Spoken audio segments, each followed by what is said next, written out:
ऑक्टोबरमध्ये अतिवृष्टीग्रस्तांसाठी मुख्यमंत्री सहाय्यता निधीत 100 कोटी जमा झाले, मात्र प्रत्यक्षात 75,000ंचीच भरपाई दिली. माहितीच्या अधिकारात सरकारनंच वास्तव सांगितलं. म्हणून मी नीच आणि नाजायज सरकार म्हणतो. महाराष्ट्रामध्ये अस्तित्वात असलेलं राज्य सरकार हे नाजायजच आहे, कारण की यांच्या मनात कसलीच संवेदना नाहीये. आज अतीव दुःख होतंय. मी जेव्हा 51,000 रुपयांचा मुख्यमंत्री सहायता शेतकरी निधीमध्ये पैसे टाकले, तेव्हा खूप शेतकरी म्हणले की दादा तो पैसा येणारच नाही. पण म्हटलं यार 51,000 रुपये मी कोणाकोणाला देणार. अतीव नुकसान झालं होतं शेतकऱ्यांचं, त्यामध्ये मी पण होरपळल्या गेलो होतो.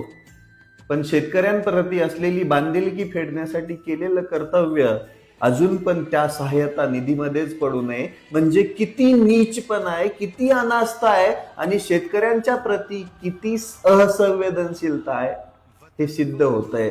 माननीय मुख्यमंत्री महोदय, नेमका तुम्हाला प्रॉब्लेम काय आहे शेतकऱ्यांपासून? अरे दानशूरांनी दिलेले पैसे पण वाटायला तुम्हाला प्रॉब्लेम आहे का? त्याच्यावर पण तुम्हाला डल्ला मारायचा आहे? तुमच्या मंत्र्यांना कमवून द्यायचे, आमदारांना कमवून द्यायचे? अरे लाजा रे, जरा लाजा. 100 कोटींपैकी फक्त 75,000 रुपये तुम्ही खर्चले.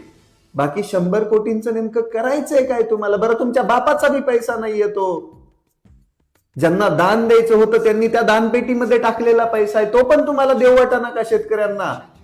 अरे दलिंदरांनो, कधीपर्यंत सहन करायचंय आम्ही? कधीपर्यंत ऐकून घ्यायचंय तुमच्या या सगळ्या भोंगळ गोष्टी? संताप होतोय माहितीये, संताप. असं वाटत आहे की एवढी नीच माणसं राजकारण करतायत, एवढी असंवेदनशील माणसं राजकारण करताय. यांच्या मनामध्ये थोडी पण भावना नसेल का? अरे उद्ध्वस्त झाला रे तो शेतकरी. आसमानी संकटामध्ये पार कोलमडून गेला, मरून गेला. त्यांचं दुःख बघूनच लोकांनी दान दिलंय. ते तरी वाटा.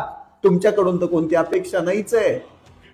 लाजा वाटत नाहीत का तुम्हाला कसल्या? तुम्हाला कसलीच संवेदना नाही का मनामध्ये की तुमचा बाप कधी शेतकरी नव्हता?